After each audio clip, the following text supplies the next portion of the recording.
નમસ્કાર. Standard 11 physics chapter 5 ગતિના નિયમોની વિડિયો લેક્ચર સિરીઝમાં પાર્ટ 8 જોઈએ. આ પાર્ટમાં આપણે સ્વાધ્યાય ઉકેલવાનો આ બીજો તબક્કો છે, જેમાં શરૂઆત કરીએ છીએ સ્વાધ્યાયના પ્રશ્ન 5.11થી. એક ટ્રક સ્થિર સ્થિતિમાંથી શરૂ કરીને 2 મીટર પર સેકન્ડ સ્ક્વેરથી પ્રવેગિત ગતિ કરે છે. t=10 સેકન્ડ સમયે ટ્રકની ઉપર ઊભેલી એટલે કે જમીનથી 6 મીટર ઊંચાઈએ વ્યક્તિ ઊભી છે. એક વ્યક્તિ પથ્થરને પડવા દે છે. t=11 સેકન્ડ સમયે પથ્થરના નંબર A વેગ અને નંબર B પ્રવેગ કેટલા હશે? હવાનો અવરોધ અવગણો. હવે t=0 સમયે v0 = 0થી ગતિની શરૂઆત કરી. a = 2 મીટર પર સેકન્ડ સ્ક્વેર પ્રવેગથી ટ્રક જમણી તરફ આગળ વધે છે.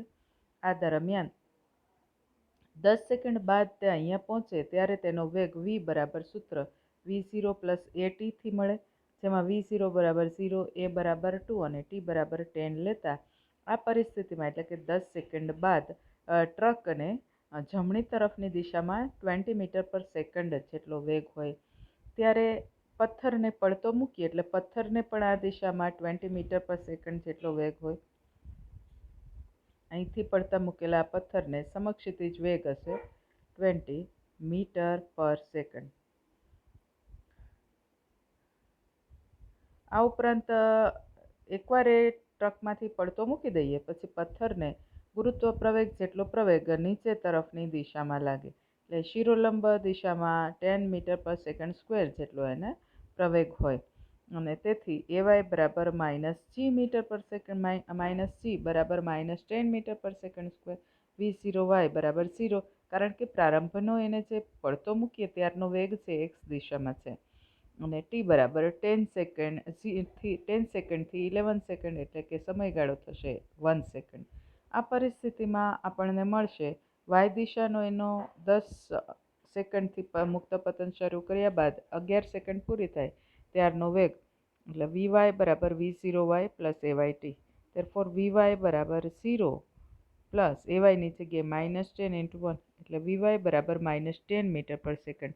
આ ઉપરાંત સમક્ષિતિજ દિશામાં જમણી તરફ મળતો આ વેગ એ આ સમગ્ર ગતિ દરમિયાન અચળ રહે, એટલે 11મી સેકન્ડે vx બરાબર v0x બરાબર 20 મીટર પર સેકન્ડ આ રીતે મળે. અર્થાત અહીંયા જો ગતિ લઈએ તો આ પથ્થરની ગતિ આ પ્રકારે પરવલય પ્રકારની ગતિ થશે અને એના વેગને રજૂ કરીએ તો એ આ દિશામાં હશે, જે x ઘટક જમણી તરફ 20 મીટર પર સેકન્ડ ધરાવે અને y ઘટક શિરોલંબ નીચે તરફ 10 મીટર પર સેકન્ડ ધરાવે. હવે આ વેગનું પરિણામી મૂલ્ય જોઈએ તો એ વેગના મૂલ્યના સૂત્ર પરથી મળે √vx² + vy² that is equal to √20² + -10² is equal to 500 that is equal to 5 × 100. એમાં 100નું વર્ગમૂળ કરી દઈએ એટલે 10 અને ગુણાકારમાં √5 એટલે 10√5, અથવા તો 500નું સીધું રૂટ લઈ લઈએ તો આપણને જવાબ મળે 22.4 મીટર પર સેકન્ડ. હવે આ વેગની દિશા લઈએ તો ફરી પાછી આ વેગની દિશા માટે આ જ આકૃતિને ધ્યાને લઈએ. આ વેગનો સમક્ષિતિજ દિશા સાથેનો ખૂણો થીટા હોય તો આપણને મળે tan θ બરાબર y ઘટક એટલે -10 છેદમાં x ઘટક એટલે 20 એટલે -10/20. એટલે tan θ બરાબર vy/vx બરાબર -10/20 એટલે -1 બરાબર -0.500. અર્થાત કાં તો લખવું પડે થીટા બરાબર tan ઇનવર્સ 1/2 સમક્ષિતિજ દિશા સાથે જમણી તરફ નીચેની દિશામાં ખૂણો રચાય, અથવા તો થીટા બરાબર -26.56 ડિગ્રી અથવા એપ્રોક્સિમેટલી ઇક્વલ ટુ -27 ડિગ્રી. હવે બીજું આપણને પૂછ્યું છે પ્રવેગ કેટલો હશે, તો અહીંયા આપણને કહ્યું છે કે પથ્થર ફેંકાયો છે એ જમીનથી 6 મીટર ઊંચાઈએ છે અને 1 સેકન્ડમાં પથ્થર મુક્ત પતન કરી અને હાર્ડલી 5 મીટર અંતર કાપે, એટલે 1 સેકન્ડ બાદ હજુ એ પથ્થર હવામાં હશે અને જો પથ્થર હવામાં હોય તો જ એને પ્રવેગ હોય અને આ પ્રવેગ ગુરુત્વ પ્રવેગ જેટલો હોય. a બરાબર -g બરાબર -10 મીટર પર સેકન્ડ સ્ક્વેર શિરોલંબ નીચે તરફની દિશામાં આટલો પ્રવેગ હશે. ત્યાર પછીનું લઈએ ક્વેશ્ચન 5.12. એક ઓરડાની છત પરથી 2 મીટર લાંબી દોરી વડે 0.1 કિલોગ્રામ દળના લટકાવેલા એક ગોળાને દોલિત કરવામાં આવે છે. તેના મધ્યમાન સ્થાને ગોળાની ઝડપ 1 મીટર પર સેકન્ડ છે. ગોળો જ્યારે તેના કોઈ એક અંત્ય સ્થાને હોય અથવા બીજું તેના મધ્યમાન સ્થાને હોય ત્યારે દોરીને કાપવામાં આવે તો ગોળાનો ગતિપથ કેવો હશે?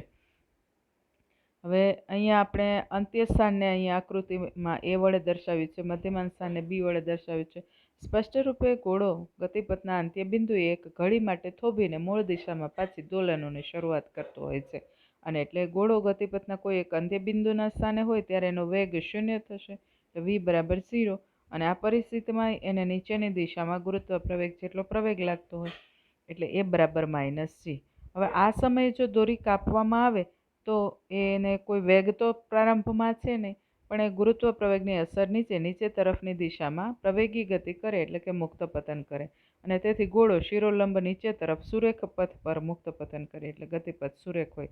હવે આ પરિસ્થિતિ બી લઈએ તો બી પરિસ્થિતિમાં ગોળો નિયત બિંદુ પર હોય ત્યારે એને સમક્ષિતિજ દિશામાં વેગ હોય છે.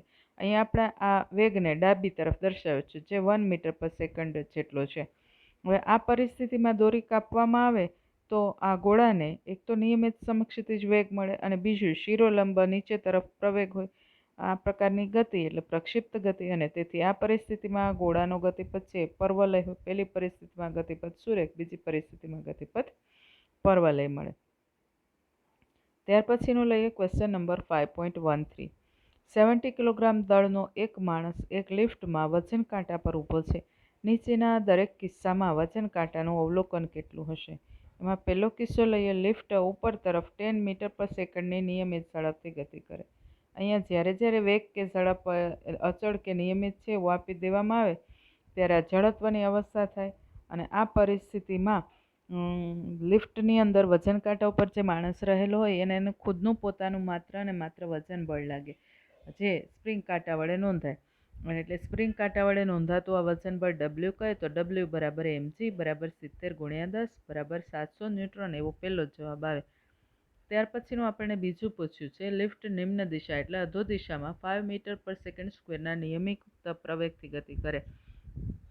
અહીંયા આપણે આ FBDમાં બોક્સ વડે લિફ્ટ બતાવી છે, જેના તળિયે ચોરસ દોર્યો છે એ લિફ્ટ સાથે ચોંટાડી દીધેલો કે જોડેલો વજન કાંટો છે, અને એ વજન કાંટા ઉપર માણસ ઊભો છે. અહીં લિફ્ટ અને વજન કાંટો બંને નીચે તરફ પ્રવેગી ગતિ કરે છે, અને તેથી આ વજન કાંટો એ માણસ માટે અઝડપીય નિર્દેશ ફ્રેમ ગણાય.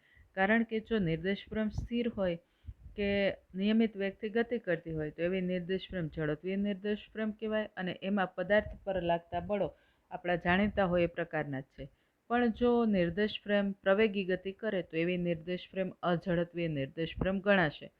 અને માણસ જ્યારે આવા અઝડપીય નિર્દેશ ફ્રેમમાં આવે છે ત્યારે આવી અઝડપીય નિર્દેશ ફ્રેમમાં બીજા જે બળો લાગે છે એ ઉપરાંત માણસ પર એક વધારાનું બળ નિર્દેશ ફ્રેમના પ્રવેગથી વિરુદ્ધ દિશામાં લાગે છે, જેને આપણે આભાસી બળ કહેવું જોઈએ, જે માણસના દળ ગુણાકારમાં નિર્દેશ ફ્રેમના પ્રવેગ જેટલું લાગે. અને તેથી સ્પ્રિંગ કાંટા વડે નોંધાતું પરિણામી વજન બળ છે એ આકૃતિ પરથી નક્કી થાય.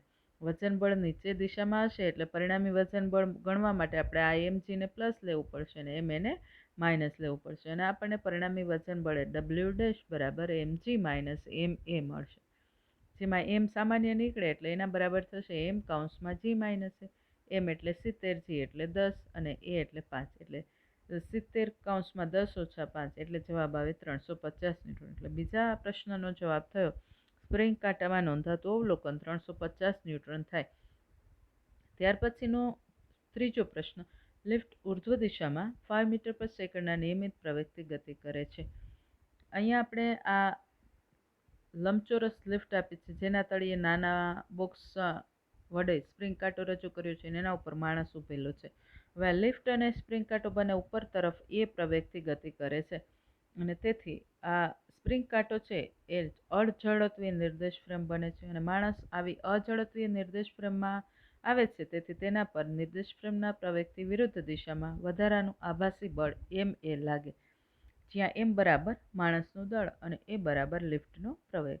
અને તેથી માણસનું સ્પ્રિંગ કાંટામાં નોંધાતું પરિણામી વજન બળ ડબલ્યુ ડબલ ડેશ બરાબર આ માણસ ઉપર હવે બંને બળ નીચેની તરફ લાગે છે એટલે બંનેનો સરવાળો થાય એમ જી પ્લસ એમ એ એટલે એમ કાઉન્સમાં જી પ્લસ એ એટલે 70 કાઉન્સમાં 10 + 5 સાદુરૂપ આપીએ એટલે આવે જવાબ 1050 ન્યૂટન. ત્રીજા પ્રશ્નમાં સ્પ્રિંગ કાંટાનું અવલોકન 1050 ન્યૂટન આવશે.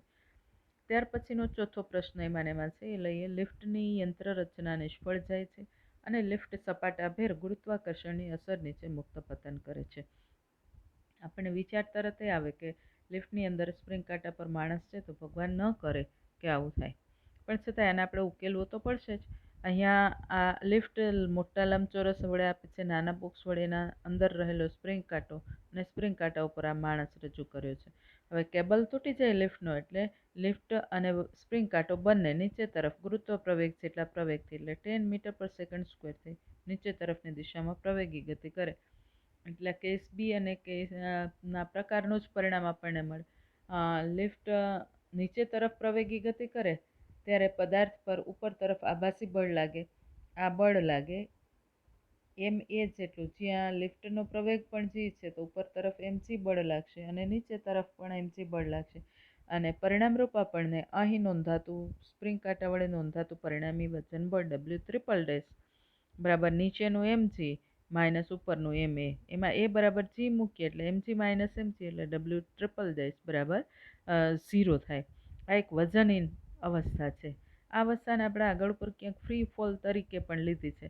તમને ખ્યાલ હોય તો આવી ફ્રી ફોલ પ્રકારની રાઇડ પણ અમુક પાર્કમાં હોય છે, જેમાં ગુરુત્વ પ્રવેગથી આપણને મુક્ત પતન આપવામાં આવે ત્યારે આપણને કંઈક અલગ જ અનુભૂતિ થતી હોય છે. ત્યાર પછીનો લઈએ ક્વેશ્ચન 5.14. આકૃતિમાં 4 કિલોગ્રામ દળના એક કણનો સ્થાન વિરુદ્ધ સમય આલેખ રજૂ કર્યો છે. એમાં number A T is less than 0 second, number B એમાં T is greater than 4 second અને ત્રીજું 0 is less than T is less than 4 second. આ ત્રણેય સમયો માટે કણ પર લાગતું બળ નક્કી કરો. અને એમાં બીજું પૂછ્યું છે ટી ઇક્વલ ટુ 0 સેકન્ડ અને ટેક્સમાં અહીંયા છે T is less than 4 second, પણ આપણે ટી બરાબર 4 સેકન્ડ લઈને ગણતરી કરવી પડશે, એટલે ટેક્સમાં ત્યાં સુધારો કરી લેજો. પ્રશ્ન 5.14માં એમાં જે બીજું પૂછ્યું છે બી, એમાં ટી બરાબર 0 અને ટી લેસ દેન 4 નથી લેવાનું, પણ ટી બરાબર 4 સેકન્ડ એમ લેવાનું છે. આ સમયે આઘાત શોધો. અહીં ગતિ એક પરિમાણમાં લેવાની છે. આ એક્સ વિરુદ્ધ ટી આલેખ લઈએ તો આલેખ તો ટોટલ સુરેખ છે, પણ પહેલી 4 સેકન્ડ સુધી એક્સ અક્ષ સાથે આ રીતે ઢળતો છે અને પછીના સમયગાળામાં એ એક્સ અક્ષને લંબ અથવા સમય અક્ષને સમાંતર છે. આના ઉપરથી તારણ એવું નીકળે કે ટી ઇઝ ઇક્વલ ટુ 0 થી ટી ઇક્વલ ટુ 4 સેકન્ડ સુધી એક્સ વિરુદ્ધ ટી આલેખ સુરેખ છે અને એક્સ અક્ષ સાથે ઢળતી રેખા છે અને તેથી એનો વેગ બરાબર રેખાનો ઢાળ બરાબર અચળ થશે અને એટલે 0 થી 4 સેકન્ડ સુધી પદાર્થની ગતિ નિયમિત ગતિ છે. હવે T is greater than 4 second સમય એક્સ બરાબર અચળ થઈ જાય છે અને તેથી પદાર્થ સ્થિર છે, એટલે T is greater than 4 second સમય પણ પદાર્થ સ્થિર. હવે અહીંયા ટી ઇઝ લેસ દેન 0 સેકન્ડે કશી વિગત આપી નથી, તો આપણે અહીંયા પદાર્થને એક્સ ઇક્વલ ટુ 0 પર સ્થિર લેશું અને આમ T is less than 0, T is greater than 4 second, T 0 is less than T is less than 4 second, આ બધામાં કાં તો પદાર્થ સ્થિર છે અથવા નિયમિત ગતિ છે અને એટલે પ્રવેગ બરાબર 0 થશે અને એટલે પરિણામી બળ પણ 0 થશે. ત્યાર પછીનો તબક્કો લઈએ. ટી ઇક્વલ ટુ 0 સેકન્ડ સમયે આપણે આઘાતની ગણતરી કરીએ. તો T is equal to 0 second સમયે આપણે જો આ તબક્કો લઈએ તો અહીંયા એક્સ વિરુદ્ધ ટી આલેખ છે, આવી ઢળતી રેખા છે, એટલે આ પરિસ્થિતિમાં એટલે કે એક્સ બરાબર 0થી આગળ અને ટી બરાબર 0થી આગળની પરિસ્થિતિમાં કણને પોતાનો નિયમિત વેગ છે. આને આપણે ટી બરાબર 0 સેકન્ડ સમયે અંતિમ વેગ v2 કહીએ તો એ આ રેખાના ઢાળ જેટલો થાય.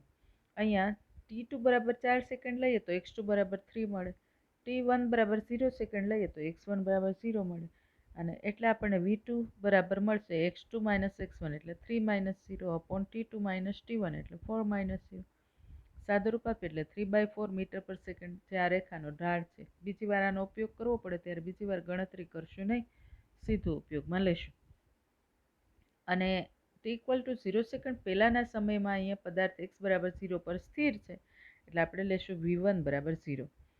અર્થાત હવે લઈએ બળનો આઘાત બરાબર વેગમાનનો ફેરફાર ડેલ્ટા પી બરાબર P2 માઇનસ P1 બરાબર mv2 માઇનસ mv1, એમાંથી m સામાન્ય એટલે m કૌંસમાં v2 માઇનસ v1.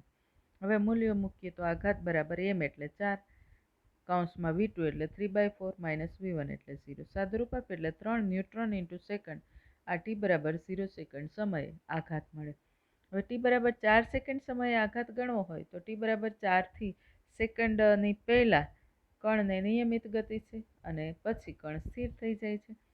એને ધ્યાને લઈએ તો 4 સેકન્ડની પહેલા v1 બરાબર 3/4 મીટર પર સેકન્ડ. 4 સેકન્ડ બરાબર પૂરી થઈ ગઈ પછી તરત v2 બરાબર 0 અને એટલે આઘાત બરાબર વેગમાનનો ફેરફાર ડેલ્ટા પી બરાબર m v2 માઇનસ v1 બરાબર 4 0 માઇનસ 3/4 બરાબર -3 ન્યૂટન સેકન્ડ. આ 4 સેકન્ડે આઘાતનું સૂત્ર થશે. ત્યાર પછીનો આપણે લઈએ ક્વેશ્ચન 5.15.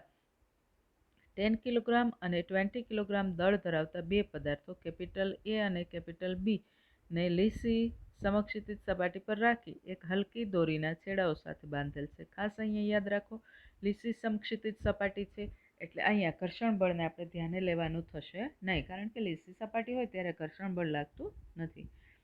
F બરાબર 600 ન્યૂટનનું એક સમક્ષિતિજ બળ નંબર 1 પદાર્થ એ પર, નંબર 2 પદાર્થ બી પર દોરીની દિશામાં લગાડવામાં આવે છે. તો આ દરેક કિસ્સામાં દોરીમાં તણાવ કેટલો હશે? હવે આપણે એ રચનાની ખાલી રેખાકૃતિ દર્શાવીએ તો અહીંયા બ્લોક એ, અહીંયા બ્લોક બી, બંને લીસી સમક્ષિતિજ સપાટી પર છે અને બ્લોક વડે આ દોરી બાંધી દીધી છે. હવે આપણે પહેલા કેસમાં એ પદાર્થ પર આ દિશામાં બળ F લગાડીએ છીએ 600 ન્યૂટન જેટલું, અને બળની અસર નીચે તંત્રને પ્રવેગ મળશે. તંત્રના કુલ પ્રવેગનું સૂત્ર આવે પ્રવેગ એ બરાબર કુલ બાહ્ય બળ છેદમાં કુલ દળ. હવે બાહ્ય બળ આપણે લગાડ્યું 600 અને કુલ દળ એટલે એનું દળ વત્તા બીનું દળ એટલે 10 વત્તા 20 એટલે 600 છેદમાં 30. એ સમગ્ર તંત્રને મળતો પ્રવેગ 20 મીટર પર સેકન્ડ સ્ક્વેર થશે. હવે આપણે આ બ્લોક એ નું માત્ર FBD બનાવીએ છીએ. તો આ બ્લોક એ પર આ દિશામાં બળ લાગ્યું F બરાબર 600 ન્યૂટન. હવે આ ડાબી તરફ લાગશે તણાવ બળ T અને આ બંને બળની અસર નીચે આ બ્લોકને ડાબી તરફની દિશામાં લાગશે પ્રવેગ એ. આઈ રિપીટ, ડાબી તરફ બળ F, જમણી તરફ તણાવ T અને બંનેના પરિણામી બળની અસર નીચે બ્લોક એ ને મળતો પ્રવેગ એ. પદાર્થ એ પર આકૃતિ મુજબ 600 ન્યૂટન બળ લગાડતા પદાર્થ એને બળની દિશામાં પ્રવેગ સ્મોલ એ મળ્યો છે અને તેથી પરિણામી બળ બરાબર પદાર્થ એનું દળ 10 ગુણાકારમાં પ્રવેગ 20 બરાબર પ્રવેગની દિશામાંના બળને પ્લસ લઈએ તો F પ્લસ આવશે અને માઇનસ T1. આ T1 થશે પહેલા કેસનું તણાવ બળ, જે માઇનસ આવશે કારણ કે એ પ્રવેગથી વિરુદ્ધ દિશામાં લીધું છે એટલે. અને એટલે 200 બરાબર 600 ઓછા T1. એના ઉપરથી T1 ને સૂત્રનો કરતા બનાવો તો T1 બરાબર 600 ઓછા 200 બરાબર 400 ન્યૂટન. આ પહેલા કિસ્સાનો જવાબ થયો. હવે બીજા કિસ્સામાં આ બળ આપણે બ્લોક બી પર જમણી તરફની દિશામાં લગાડીએ છીએ ત્યારે પણ દોરીમાં તણાવ ઉદ્ભવશે. આ ઉદ્ભવતા તણાવને આપણે T2 વડે રજૂ કરીએ. અહીંયા આ તણાવને આપણે T1 કહ્યું હતું, મેળવ્યું હતું. અહીં પણ બળની દિશામાં તંત્રને પ્રવેગ એ બરાબર કુલ બળ છેદમાં કુલ દળ આગળ ગણ્યા મુજબ એ થશે 20 મીટર પર સેકન્ડ. હવે આપણે બ્લોક બીની FBD બનાવીએ તો આ બી ઉપર જમણી તરફની દિશામાં બાહ્ય બળ F, ડાબી તરફ તણાવ બળ T2 અને એને કારણે સમગ્ર તંત્રને જમણી તરફની દિશામાં પ્રવેગ એ મળશે. આ પરિસ્થિતિમાં પદાર્થ બી પર આકૃતિ મુજબ 600 ન્યૂટન બળ લગાડતા પદાર્થ બીને બળની દિશામાં પ્રવેગ એ મળે અને પરિણામી બળ બરાબર દળ ગુણ્યા પ્રવેગ એટલે બ્લોક બીનું દળ એટલે 20, એનો પ્રવેગ એટલે 20 એટલે પરિણામી બળ બરાબર 20 ગુણ્યા 20 બરાબર જમણી તરફનું બળ F પ્લસ લેવું પડે, ડાબી તરફનું T2 માઇનસ એટલે F માઇનસ T2 બરાબર 600 ઓછા T2 એટલે આપણને મળશે 400 બરાબર 600 ઓછા T2 અથવા T2 બરાબર 600 ઓછા 400 એટલે T2 નો જવાબ મળશે 200 ન્યૂટન.